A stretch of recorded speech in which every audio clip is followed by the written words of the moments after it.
Hello, everybody. I would like to film this on Panopto so that I could show you the PowerPoint I made, but the program apparently doesn't like me today, so here we are.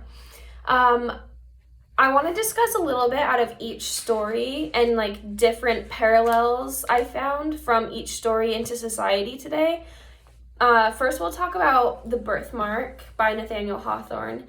And I think that throughout this story, there were several themes that aligned with society today. But one of the most prominent that was lingering in my mind while I was reading this just had to do with body image and this idea of an ideal body image and what that does and the lengths at which people will go to achieve that body image today in society and then as well.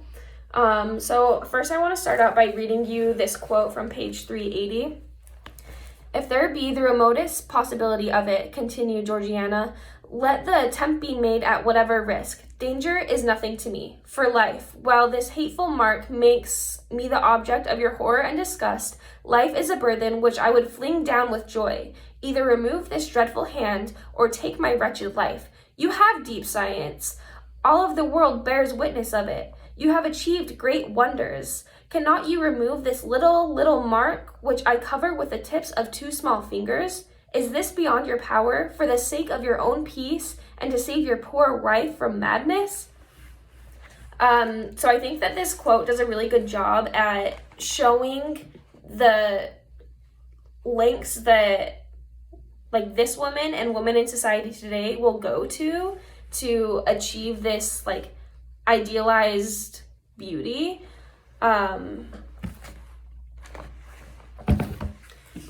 so when I think about a more modern example of this, I think about plastic surgery and just how there's so many risks associated with being put down under. And so if a woman were to be, or a man were to be getting a nose job and they had to be put down under for that, there's always the risk that the anesthesia will kill you. But even if you were getting a form of plastic surgery that you didn't get put down under with, there's still risks associated with that. So for instance, if you were getting lip injections, then that's so painful. I've seen people and had friends who have gotten them and they just spend the rest of the day crying in their room. And I think that it really goes, it ties in well to this idea or this quote, beauty is pain.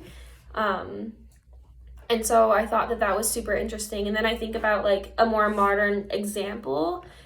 And I don't know if any of you watch Dance Moms or you grew up watching Dance Moms, but the girl Kalani, her mom originally had a mole under her nose, and TLC wouldn't let Kalani onto the team unless she got the mole removed, which I thought, when I found that out in the last season, I kind of was just a little bit shocked. And then I looked up the pictures and she really did used to have a mole, and then now she doesn't, just so that she could be on TV. And well, I think that she would have been fine being on TV regardless of how she was, but TLC had this specific image for how you needed to be to present yourself on their channel.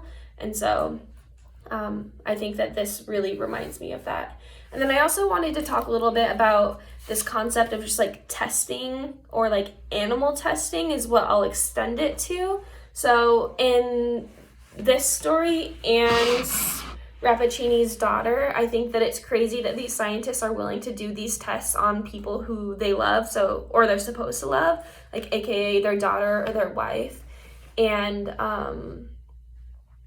just the fact that they're willing to take the risk of killing them for this achievement of a groundbreaking scientific idea, or for the concept of even just beauty building into that. And I think that this extends well to just the fact that science today is willing to kill any creature to figure it out. And I think also tying that into beauty concepts, a lot of different makeup companies and beauty companies, they all do animal testing. And so the latest trend is to try to figure out where you could get your products that weren't tested on animals. And so I think that these two stories also just like bring up this idea of like, is it really ethical to be doing experiments on like the people you love and like things that are holding life when that might not be necessary. Anyway, thank you so much.